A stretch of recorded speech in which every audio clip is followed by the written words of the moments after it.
Sabi ni Andres, nagiging anghel po ba ang mga namatay na tao? Ay, hindi. Ibang anghel, ibang tao.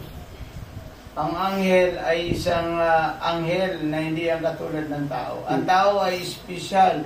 Kawangis ito ng Diyos. Ang anghel ay ginawa ito sa pamamagitan lamang ng salita. Pero ang tao ay ginawa, nilikha ng Diyos at ginamitan niya ito ng kamay. Yun ay mabasa natin sa Genesis chapter 1 verse 26 to 27. Sige, basa.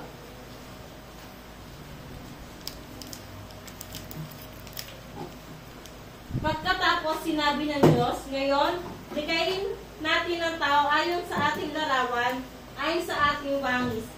Sila ang mamamahala sa mga isda, sa mga ibon, sa himpapawid at sa lahat ng hayop, maging maamo o mailap, malaki o maliit. Okay.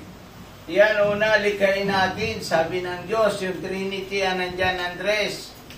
Sa chapter 2, verse 7, tingnan natin kung paano nilikha ng Diyos ang tao. Una, yung lumikha, yung tatlong persona. Sige, Genesis chapter 2, verse 7.